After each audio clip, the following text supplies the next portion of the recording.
Bien, bonjour à tous. Merci déjà de m'avoir invité aujourd'hui, de nous donner l'occasion de vous présenter cette plateforme qu'on a mis en place il n'y a pas très longtemps. Donc je vais essayer de la présenter et à chaque fois de vous donner un petit peu de corps pour essayer de voir dans quel type d'évaluation on peut éventuellement être une source de données intéressante pour les évaluateurs. Depuis longtemps, l'IGSS répond à des demandes de données. Alors je vais peut-être m'arrêter 2 secondes pour vous répondre à la question suivante, mais qui est l'IGSS? Donc l'IGSS, c'est l'Inspection Générale de la Sécurité Sociale. Donc c'est une administration qui est sous la tutelle du ministère de la Sécurité Sociale. Et à ce titre, dans le cadre de ses missions, l'IGSS reçoit des données administratives qui sont collectées par les différentes institutions de sécurité sociale au Luxembourg. Donc comme on dispose de ces données, eh bien, au cours du temps, on a développé un accès pour les chercheurs, pour l'étude. Et donc c'est la raison pour laquelle l'IGSS, depuis un certain nombre d'années, répond à des demandes de données. Alors il y a 2 types de demandes de données. Il y a des demandes de statistiques générales. Alors ce n'est pas du tout le propos d'aujourd'hui, mais c'est des données agrégées, surtout à destination du grand public, pour avoir un certain nombre de descriptions sur le marché du travail. Mais ce qui nous intéresse aujourd'hui, ce sont les demandes de données individuelles pseudonymisées. Donc j'insiste vraiment, de quoi il s'agit? Il s'agit des données individuelles qui sont collectées au sein des institutions de sécurité sociale et celles qu'on met à disposition des chercheurs, des experts, sont toujours pseudonymisées. Donc je le dis une fois pour toutes, c'est la condition nécessaire. On ne fournit pas de données avec des matricules, des noms et des adresses. Vous vous en doutez bien, en termes de protection, c'est juste impossible. Donc je ne le redirai pas à chaque fois, mais c'est toujours des données pseudonymisées. Alors de quoi est-ce qu'on parle? Et on parle de données qui sont exclusivement à destination d'experts, donc c'est-à-dire des gens qui sont capables de maîtriser les outils statistiques qui sont nécessaires pour travailler sur des données individuelles. Donc comme je vous le disais, ça fait des années qu'on met à disposition ces données. Et il y a déjà un certain nombre d'années, on avait commencé à repenser un petit peu la façon dont on les mettait à disposition. Et entre-temps, le GDPR est arrivé. Et donc ça nous a contraints à revoir encore plus la façon dont on était en train de repenser ce système d'accès. Pourquoi? Parce que, alors je ne sais pas dans quelle mesure vous êtes au courant de ces questions-là, donc je vais sans doute être très rapide là-dessus. Donc il fallait absolument se mettre en conformité avec le cadre légal du GDPR. Le GDPR nous dit 2 choses. La première chose, c'est qu'elle essaye de faciliter la recherche à partir des données administratives en nous disant, vous pouvez donner les données administratives en accès pour la recherche, c'est-à-dire qu'on considère que même si elles n'ont pas été créées pour la recherche, on considère qu'il est normal, ou en tous les cas acceptable, qu'on puisse les mettre à disposition pour la recherche. Donc ça, c'est l'article 5.1b, donc je vous en épargne la lecture. Mais d'un autre côté, qu'est-ce que nous dit le GDPR? Il nous dit, vous pouvez mettre à disposition ces données, mais en imposant des garanties pour la protection des données à caractère personnel. Donc, fondamentalement, qu'est-ce qui change? Avant, lorsqu'un chercheur nous demandait des données individuelles, la CNPD intervenait, elle faisait un examen de la demande et elle autorisait cette demande. Et nous, on fournissait les données. Aujourd'hui, la CNPD ne joue plus ce rôle et donc c'est nous qui devons le jouer. C'est-à-dire qu'on se substitue à la CNPD et donc notre responsabilité, elle est accrue et c'est nous qui devons mettre en place les protections nécessaires pour garantir la protection des données individuelles. Donc ça nous a conduit à, comme je vous le disais, à mettre en place donc, ces mesures pour le respect de la vie privée. Donc c'est le privacy by design et le privacy by default. Je m'arrête là, je suppose que c'est des notions qui vous sont familières. Donc on a repensé tout ce système et ça nous a conduit à proposer donc, cette plateforme qui a été lancée au mois de février dernier, la Luxembourg Microdata Platform on Labor and Social Protection. Alors quel est l'objectif de cette plateforme? Il y en a 2. Le premier, c'est de faciliter l'accès aux données individuelles administratives. Pourquoi? Pour renforcer l'utilisation statistique des données administratives, pour développer la recherche et l'étude. Comment? Par des procédures simples, rapides et efficaces qui sont inspirées des méthodes utilisées à l'étranger. Donc je reviendrai dans le détail sur ces procédures. Le deuxième objectif, c'est en lien avec le GDPR. Et donc, il faut garantir le respect de la vie privée. Pourquoi? Eh bien, pour s'adapter au GDPR et se mettre en conformité. Comment? Eh bien, par l'utilisation de nouvelles technologies sécurisées en collaboration avec le Centre technologique et informatique de l'État. Donc, je vous préciserai ça tout à l'heure. Et par l'application de procédures garantissant la protection des données individuelles. Donc, je vous présenterai aussi dans la suite de cette présentation. Alors, premier point, je vais vous parler de la façon dont la plateforme facilite l'accès aux données administratives.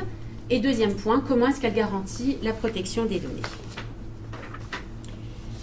Alors, pour l'aspect facilitateur, le premier point, c'est que la plateforme donne accès à des données riches, couvrant de nombreux domaines en lien avec l'emploi et la protection sociale. Donc ça, c'est déjà très important. Ce qu'on va pouvoir fournir, comme les données proviennent des institutions de sécurité sociale, c'est ce qui est en lien avec la sécurité sociale. Donc déjà, le champ des évaluations qu'on pourra mener sont quand même dans le champ de l'emploi et de la protection sociale. Ces données, elles sont issues de plusieurs sources qui sont liées, comme je vous le disais, à l'emploi, à la protection sociale. Donc il y a le Centre commun de la sécurité sociale, la CNAP, la Caisse nationale de l'assurance pension, donc un certain nombre d'ISS, donc d'institutions de sécurité sociale, qui nous fournissent leurs données. Ces données, il faut en assurer la qualité et la cohérence. La qualité et la cohérence doivent être maîtrisées. Donc c'est aussi un des points du GDPR. Et donc ça, c'est vraiment un point très important. Donc j'aimerais vous souligner un petit peu ce point-là au travers de quelques exemples. Ce qu'il faut comprendre, c'est que les données dont on dispose, ce sont des données qui sont liées à la gestion administrative des instituts de sécurité sociale. Donc concrètement, ça veut dire quoi? Ça veut dire que quand on parle d'emploi, on n'a pas une information qui nous dit cette personne est en emploi. On a une information qui nous dit cette personne est affiliée à la sécurité sociale dans le cadre d'une activité rémunérée qui donne lieu à versement de cotisation. Voilà l'information que nous on a. Donc on a versement de cotisation, je suis affilié. Et ensuite, c'est à nous de récupérer cette information et de la transformer en une information qui soit cohérente et maîtrisée. Par exemple, dans le cadre de l'emploi, il y a des mesures que l'ADEME propose pour des chômeurs en difficulté. L'une de ces mesures, c'est un emploi aidé, donc le chômeur est payé. Mais il se trouve que dans cette mesure-là, ce qui n'est pas le cas des autres, ce n'est pas l'employeur qui paye, mais c'est l'État. C'est-à-dire que c'est l'État qui verse l'argent aux bénéficiaires de cette mesure. Donc qu'est-ce qu'il y a chez nous dans le fichier? Eh bien, il y a cette personne, elle reçoit un certain salaire, avec un employeur qui est l'État. Or, c'est complètement faux. Cette personne-là ne travaille pas à l'État. Il y a juste que du point de vue administratif, le paiement des cotisations passe par l'État. Et donc, qu'est-ce qu'on doit faire, nous? On doit essayer de rectifier cette information, parce que si on la livre telle qu'elle, eh bien, on surestime l'emploi du secteur public, et c'est complètement faux. Donc ça nous incombe, et c'est en ça qu'il y a toute une maîtrise des données auxquelles on doit accéder. Alors, je donne un autre exemple qui a une autre forme de maîtrise. Lorsqu'on a commencé à vraiment chercher à mettre en accès des données de plus en plus performantes, le Centre commun, à notre demande, il y a une dizaine d'années, avait introduit dans la déclaration que faisaient les employeurs le métier que faisait la personne. Vous comprenez bien que cette variable-là, ils l'ont introduite pour nous faire plaisir, parce que c'était important pour l'analyse du marché du travail. Mais il n'y a aucune contrainte administrative pour eux. Donc cette variable a été introduite, les employeurs ont fait du mieux qu'ils pouvaient, sauf que quand on s'en est saisi, on a pu, en comparant avec d'autres sources de données, on a pu en tester la qualité, et on s'est rendu compte que la qualité n'était pas au rendez-vous. Les employeurs n'avaient pas reçu les informations qui nous permettaient de vous dire, en tant qu'utilisateur, voilà le métier et l'information est de qualité. Donc qu'est-ce qu'on a fait? On l'a supprimé et on est en train d'essayer d'améliorer le système de collecte. Donc vous voyez, il y a un travail en amont qui est considérable, parce que des données à vocation administrative, ce ne sont pas des données à vocation de recherche. Donc il y a un travail de maîtrise de la qualité et de la cohérence.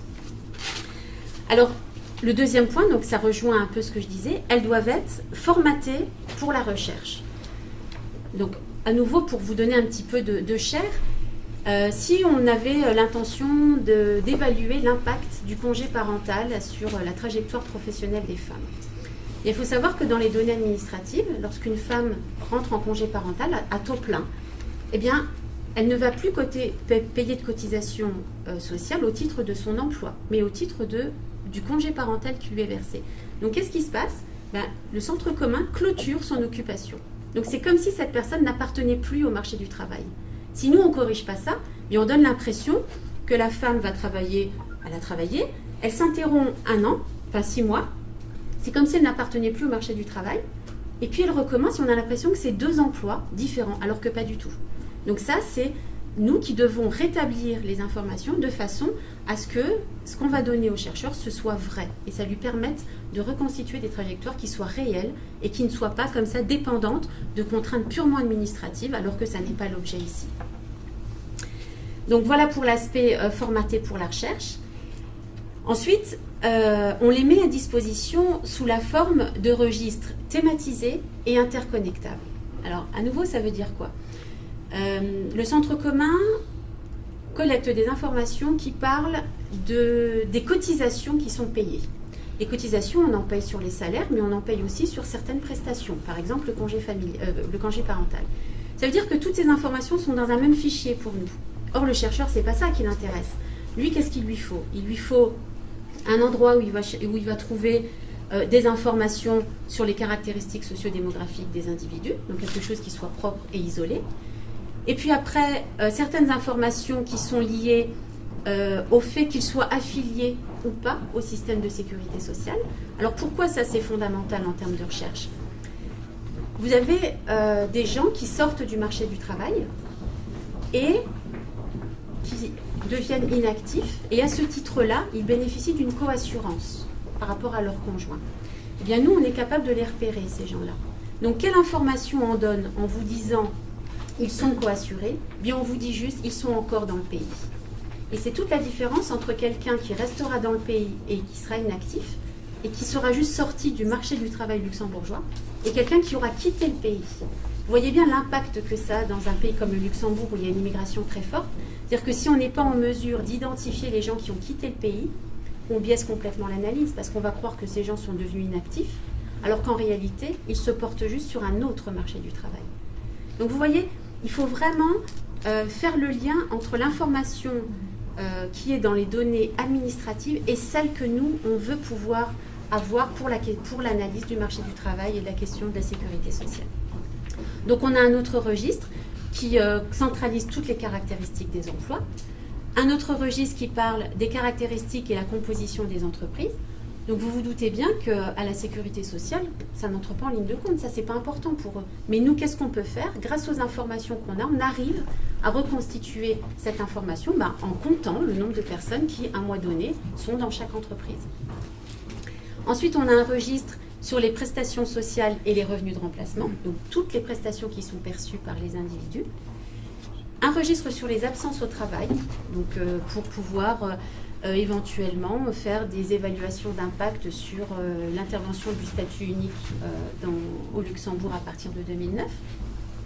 Et puis, un fichier qui contient des liens familiaux, qui est très précieux dès lors qu'on veut faire, par exemple, des analyses sur les femmes, l'impact du congé parental, par exemple, pour les femmes, où on aura besoin de savoir si elles ont ou non des enfants, la date de naissance des enfants, etc. Donc, vous voyez, tout ça, ça a été organisé de façon thématisée pour avoir des thèmes qui parlent aux chercheurs et qui le renvoient à quelque chose qui a du sens pour lui.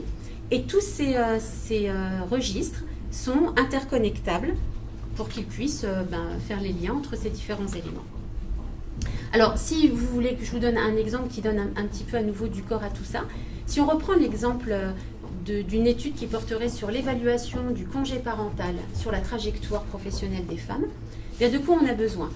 On a besoin de certaines informations sociodémographiques, notamment sur le genre et puis l'âge, par exemple. On a besoin des caractéristiques de leur emploi. On a besoin de savoir quelles sont celles qui ont perçu le congé parental. Et on a besoin de savoir qui a eu un enfant et la date de naissance de l'enfant. Donc nous, on va extraire ces 4 fichiers de façon indépendante pour le chercheur et on va lui livrer ces 4 fichiers-là et il va réaliser les interconnexions, créer les trajectoires des femmes et puis faire son analyse d'évaluation. Donc voilà un des aspects vraiment les plus importants et qui modifie quand même sensiblement la façon dont on donne accès aux données par rapport à ce qu'on faisait les années précédentes.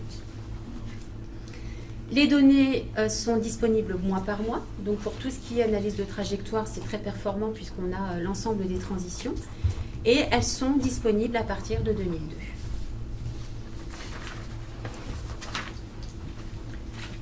Alors ça, c'est le premier point sur l'aspect facilitateur de la plateforme. Le second point, c'est on a vraiment amélioré la visibilité des données disponibles en proposant aux chercheurs un dictionnaire de données qui centralise l'ensemble des informations avec tout le travail dont je vous ai parlé tout à l'heure de mise en cohérence et test de la qualité.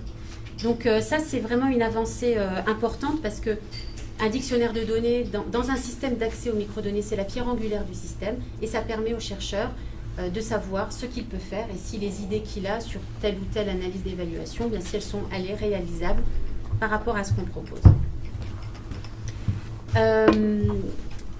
On a mis à disposition un formulaire de demande qui est standardisé, qui est accessible en ligne pour décrire les besoins. Donc ça aussi, c'est facilitateur, c'est-à-dire qu'on reçoit déjà une demande qui est un petit peu formatée et qui nous facilite notre travail pour analyser cette demande.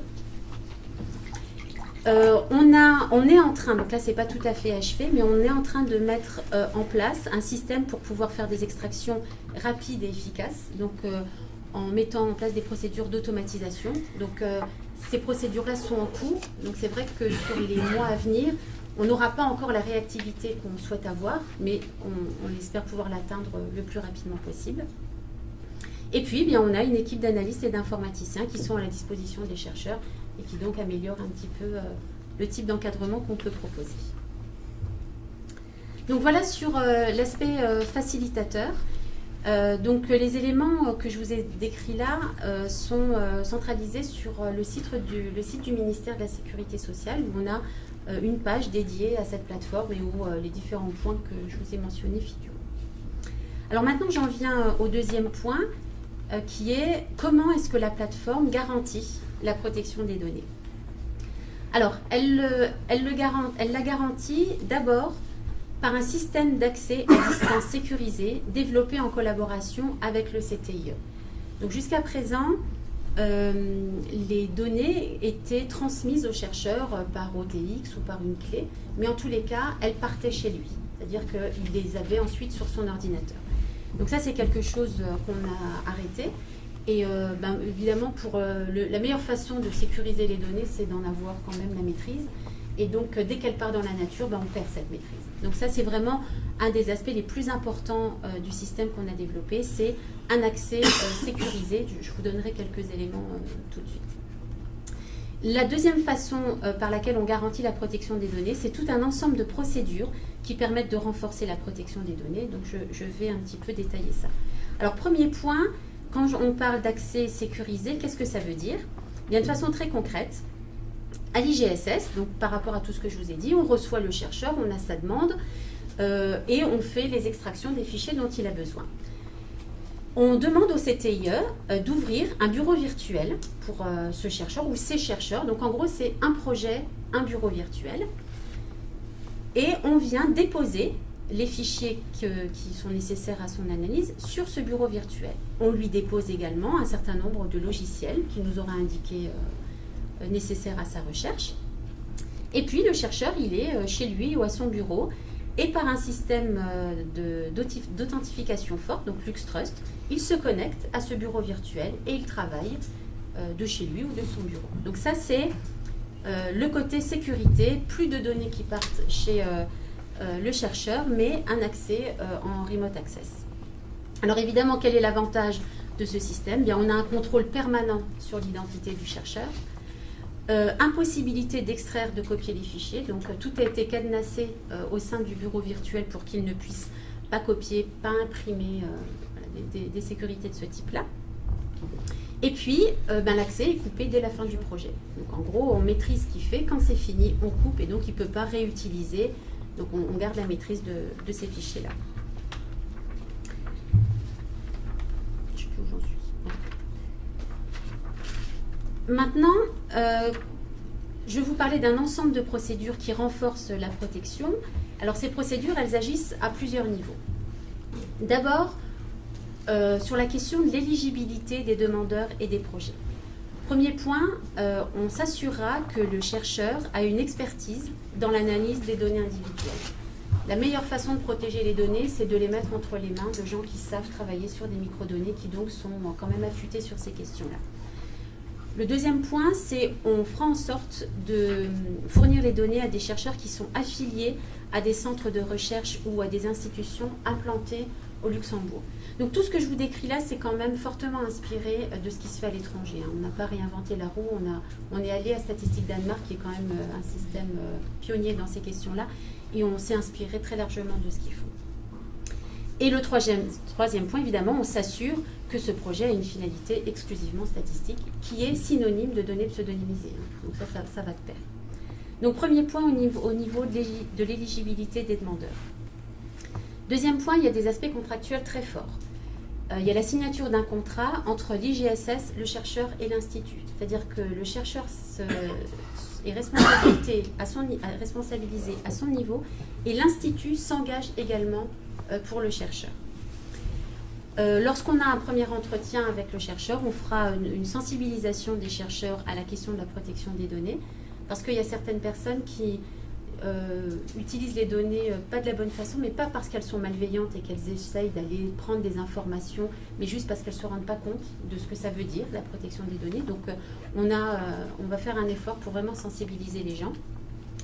Mais en contrepartie de cette sensibilisation, il y aura une interruption de l'accès en cas de manquement. Donc si on a des éléments qui tendent à prouver que la personne utilise les données pour identifier quelqu'un, ou qu'elle n'est pas très soucieuse de la question de la protection, on n'hésitera pas à couper les accès parce qu'il n'y a que à ce prix-là que le système sera crédible. Donc ça, c'est aussi ce qu'ils font à Statistique Danemark. Et ils disaient que les gens ont tellement peur, les chercheurs ont tellement peur que les accès soient coupés qu'il y a une espèce d'autorégulation qui fait que tout se passe en général très bien. Donc ça, c'est les aspects contractuels. Il y a la question de la préparation des données. Alors ça, c'est quand même un élément très important. Donc c'est là qu'on se substitue à la SNPD. Donc c'est à nous de faire ce travail en application du principe du need to know. Donc il y a une demande, il y a une problématique, il y a des variables qui vont avec. Et nous, on va vérifier que, les variables demandées sont utiles, et 2, que le niveau d'agrégation auquel on nous les demande est également le bon niveau. Alors pour essayer un petit peu de vous donner des éléments comme tout à l'heure par rapport à ça, prenons l'exemple, par exemple, de quelqu'un qui veut évaluer l'impact de l'augmentation du nombre de sièges dans les crèches sur l'activité des femmes. Donc là, la question, c'est de savoir, par rapport à l'endroit où je réside, quelle est l'offre de crèches autour de moi et dans quelle mesure ça va éventuellement modifier mon comportement d'offre de travail. Donc là, c'est la question de la commune de résidence qui est en jeu.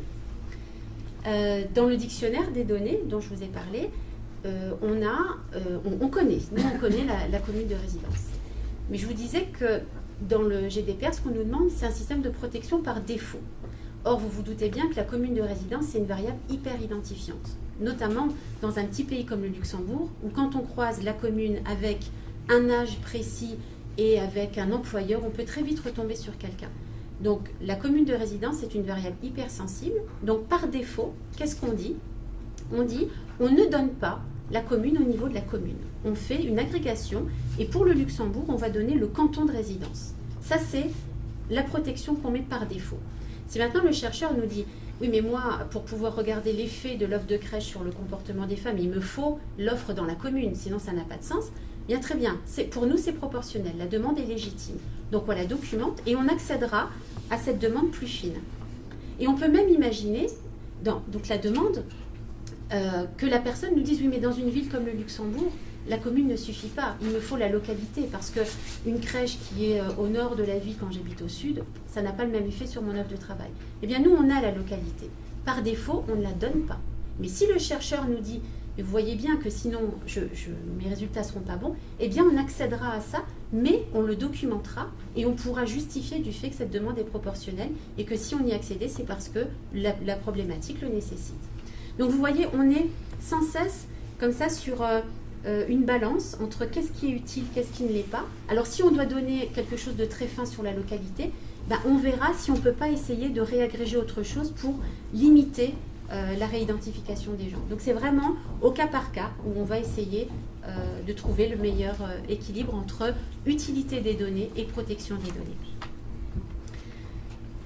Enfin, dernière procédure qui garantit la protection des données, c'est la question de l'output checking.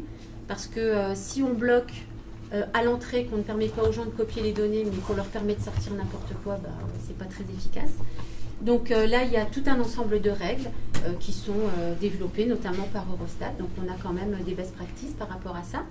Et on est en train de mettre au point les contrôles qu'on va réaliser. Et on se donne un droit de regard sur les publications, absolument pas pour juger du travail qui est fait en termes de problématiques de méthode, mais pour s'assurer qu'il n'y a rien en termes de réidentification des individus. Donc par exemple, s'il y a des tableaux statistiques, il ne faut pas qu'il y ait un nombre trop petit dans les cellules parce que ça peut conduire à la réidentification. Donc voilà l'ensemble des procédures que nous avons mis en place pour garantir la protection des données avec ce souci permanent d'être utile à la recherche. Parce que sinon, c'est pas très intéressant pour les chercheurs et pas très gratifiant pour nous. Donc si je voulais juste en finir avec ce schéma un peu récapitulatif sur le flux de données. Donc comme je vous disais tout à l'heure, on a un certain nombre de fournisseurs de données qui nous transmettent des données dont ils disposent dans une optique administrative. Donc ça se passe chez eux. Ces données rentrent à l'Inspection générale de la sécurité sociale. On les maîtrise, on les nettoie, on les gère en registre thématisé, comme je vous disais tout à l'heure. Le chercheur arrive, il nous fait une demande qui nécessite un certain nombre de variables. On extrait de l'ensemble de ces variables ce qui est strictement nécessaire à son analyse. Donc avec la question de l'application du principe du need to know et avec une pseudonymisation, comme je vous le disais. On ouvre un bureau virtuel au CTIE. On vient copier les fichiers qui sont nécessaires à son projet sur ce bureau virtuel. On lui aura mis les logiciels dont il a besoin, puisque vous comprenez bien qu'en termes de sécurité, lui n'a aucun accès là-dessus. C'est nous qui gérons tout ce qui doit être mis sur ce bureau virtuel, c'est nous qui le faisons, parce que forcément, s'il peut rentrer sur le bureau virtuel, il peut en sortir. Donc, on ne protège plus. Il peut éventuellement avoir envie de copier des fichiers à lui, par exemple des syntaxes, un programme qu'il a développé par ailleurs. Donc, il peut le mettre chez nous par le biais des informaticiens chez nous. Il travaille. Donc, il se connecte sur son bureau virtuel. Il travaille, il crée un certain nombre d'outputs. On vérifie que ces outputs ne posent pas de problème en termes de protection et on lui renvoie. Et la boucle est bouclée. Donc voilà. Voilà un peu le flux de données. Voilà les différentes procédures qu'on met en place. Alors là, je vous ai parlé des données administratives de l'IGSS. Évidemment, au Luxembourg, il y en a d'autres qui permettent un peu d'étendre le champ des études. Voilà, on pourra peut-être en parler dans la discussion. Voilà, je vous remercie de votre attention.